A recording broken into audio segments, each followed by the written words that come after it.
G'day world, it's been a while. Welcome back to Cookie's Fishroom. I'm going to talk about a topic today that me and my admin team flog to death like crazy about quarantine. So it's an important one. I feel like it's spoken a lot on social media about it, and a lot of people seem to, not do it. And it's a question I pose to people all the time when they have issues. What quarantine have you done to the fish, if anything, and was it medicated?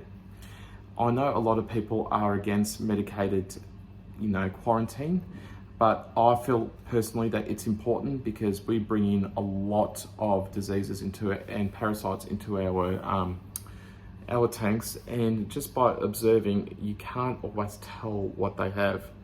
And personally, it's always better to prevent than treat and try to fix, your problem later. And it takes a long time to, fix things like calamanus worms and columnaris and even ick. So we're going to, touch on a few new things to do with the quarantine method. Especially, we have a lot of viewers and members who are in countries where unfortunately they don't have access to medication as easily as other countries like Australia and the US. So hopefully I'll be able to help you guys out and share something I have learned along the way so you got something to fall back on if you can't get access to the medications I'm going to talk about. So let's get started. The most important medication, I believe, that you want to have going when you are quarantining is aquarium salt.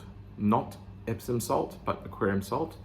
And that really kills a lot of gram-negative bacteria and other types of bacteria in general. They can't live in salt water. And if we're talking about scaleless fish, loaches and things like that, they can go in salt water despite what people say and what Google says they can, but I start off at half dose, never go past what is recommended on the packaging. So, and I'm not going to, tell you what the doses are. Every packaging might have different sort of dosages, but check your packaging for details for your salt. You can run it in conjunction with any medication that's required and that's being used, and you don't need to stop using it if you're medicating with something else. But I do recommend, be careful when you're doing your water changes. You want to only put in what you take out so you don't overdose. Now, first thing I like to start with, that's something that's a little bit less stressful with the fish, and this may not be the same order as what we have started in the first quarantine video, okay? So let's put that first quarantine video on the back shelf. We are doing something new today. We're gonna be using levamisole. So it comes in different forms, different brands will have it, different sort of cattle medication, bird worming, pig worming will have it. So here's one I use here in Australia, and I do believe you might be able to get this from a Tractor Supply in the US. It's not too hard to get. This is the tablet form. You can get the liquid form. The liquid form does work better personally, but I have got the tablet form on hand today, so I'm just showing everybody what it looks like. It can be used over a week. You need to basically, I know in the first video I spoke about a week for each medication, but some medications may need one more week, an extra week, or a couple more days, or one less day. And the reason I'm saying that, I'll give you, for example, if you're treating with levamisole first and you do see calamanus worms, you're not going to stop after 7 days and hope it's all gone. You want to keep treating it until it's definitely gone and give it one extra dose just to make sure it is gone. And this is why bare bottom tanks is important also, so you can see what the fish expel and you can clean up that tank. So you can vacuum it out every morning if you have to, every second day, every third day, but make sure it's a bare bottom tank, no decorations, no plants, nothing in that tank at all. You don't want to give the you don't want to give bacteria, you don't want to give parasites, you don't want to give worms, you don't want to give ick an opportunity to go and multiply and attack the fish once again. So important to make sure that that tank is bare bottom and bare, period. You can have your heater in it and air stone, and that's it. And don't forget, you don't need to filter, your filter doesn't need to be cycled in a quarantine tank. The quarantine tank will be exposed to lots of medication, so therefore your cycle will likely crash anyhow. And we'll be doing that many water changes. That prime and seek and safe will be your best friends during this period of time. Dose every 48 hours. Keep an eye on your water parameters just so you know if you need to double dose it. You will experience ammonia and nitrites and nitrates during this period of time. So that's the first step. That's what I usually use, only because it's not as stressful on the fish as other medications. Now, second medication I use now is Sulfur. This is what we get here in Australia. We can also use in other countries. You have access to CChem Sulfurplex and Wipeout in the US. Now, the reason I use that is because it covers a broad range of issues that the fish might be experiencing and bringing into the aquarium at home. That will cover ick, white spot. That will cover gram-negative bacteria such as columnaris and all other nasties, that infections that the fish might have, or injuries that may need, antibiotics for it. Sorry, I just got lost for words there. Yeah, that you might need antibiotics for. So it covers a large, broad spectrum of issues the fish might be experiencing, especially the gram-negative side of things. So I would definitely use that second. It does increase the level of stress on the fish. So again, make sure you keep up with the water changes. In this case, I do believe if you are using this, it's one every water change every 3 days, 25%, and you do have to redose after 3 days. So again, if you're not restricted to 7 days only, I do recommend a week of treatment at a time. This one will fall 6 days if you do 2 treatments. But if you want to do a third treatment, there's nothing wrong with that. You can do 9 days and then move on to the next medication. So if you see your fish suffering with columnaris, you might need a lot more than 9 days. You might be looking at 1 month even. So keep going with that treatment, keep up the aquarium salt all at the same time. And don't forget to only redose the aquarium salt in the same amount that you're removing out of the tank. So if you do a 10% water change, only put in 10% of the aquarium salt that's recommended. Now, week 3. Here, again, it is called ACRA, I can never say this, Acracillin. All right, so I'll just move this out the way and give you guys a good look. This stuff here is the equivalent to Maricin 2 in the US. Here in Australia, you can't get Maricin 2 very easily or at all. You do have to buy it online via eBay or Amazon, and it takes a long time to get. But here we can get this quite easily. It's the same thing. And the reason I use this, it does help with bloating issues.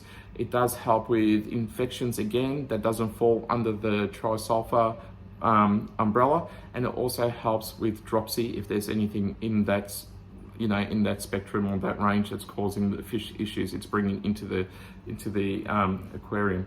So don't forget, it is very important. You don't have to stick to 7 days once again. If you do see a fish that's having problems that requires more than 7 day treatment, again, take your time, take 7, 9, 12 days, whatever you need, but just keep doing it until the issue's gone. The whole point of quarantine is to fix the issue before you bring it into the aquarium. You don't want to bring any issues that's pre-existing into your aquarium. And then in the last week, what I like to do is just to sit back and watch the fish for a week with only aquarium salt. This gives me an opportunity to see if the fish has recovered or if I've missed anything through that, assuming it's been only 4 weeks, through that 3 to 4 week period, and if there's anything else that needs to be treated. So I'll use that 4th week just to observe. Now, if I see something else that I've missed that needs to be readdressed, I'll go back to it again, whether it be worms, parasites, or even, Maricin 2 or Tri-Sulfur. Whatever it is, that week is there to make sure. If everything goes hunky-dory in that week, there's no issues, bring it back into the aquarium and everything's fine. Now, I've had a lot of requests from other countries saying, look, I can't get access to these medications that you've just mentioned. We're not allowed to have it, Canada and the UK and a few others. And all they come to me with is Melafix. Melafix, don't even think about it, you know, toss it. It won't fix anything in your aquarium. Now, this quarantine video does work for just about every fish, including discus, guppies, loaches, catfish, you name it. You can even put it through frogs through this.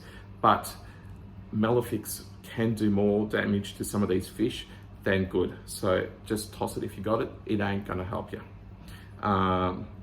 What you can do, and this is on the columnaris video, you can, and the dosage for this is there on the update video, on the second one, is use my friend PP over here.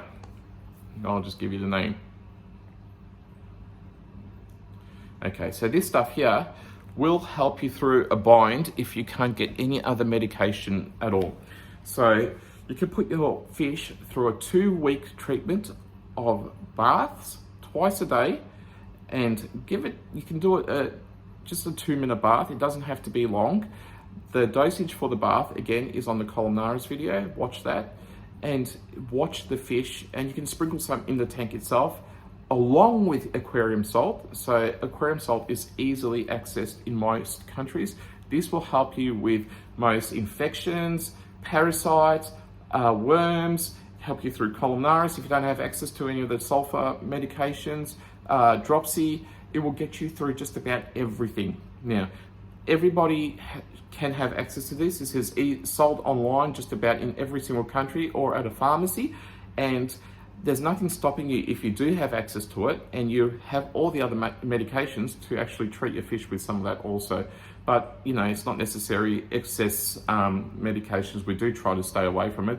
The only 3 medications are the ones that I recommend if you can get access to. PP is awesome. If you can't get access to the other 3, it will help you. Not as good, obviously, as the other 3, but it does have the same effect as all the other 3 combined. So it'll help you with white spot, it'll help you with parasites and worms, Calamanus worms, if you don't have access to the other meds. Now, I have had a lot of questions asking me, people asking me, where can I get it from? How can I help my fish? I can't treat my fish for columnaris. I can't quarantine my fish. This will help you through everything. So grab some of that. You don't need very much. It's the smallest amount. Again, the measurements on the on the columnaris video, sorry. Have a watch of that. Add your aquarium salt and you'll seriously do yourself a big favor and prevent a lot of future headaches coming into your aquarium. So for me, it's always prevention over treatments, always the best way to go. It's less of a headache and it's better for my pocket also at the same time. So I will be getting rid of the very first quarantine video. This will be our main quarantine video. I hope everybody out there is having a great summer in the Southern Hemisphere, or may it be a cold, enjoying your winter up in the Northern. Everyone had a good Christmas. I've certainly had one, and I'm glad to see everyone back again, and hopefully I'll be out with another video soon. So if you have a chance, please hit the like button and drop a comment saying hi, anything, just saying where you're from. And don't forget the notifications bell at the same time so you do know when we're going to drop a new video, and I will be dropping a new one. I will try to drop a new one every month at this stage. Thanks again. Good to see you all. Hopefully I will see you guys soon again. Take care and goodbye.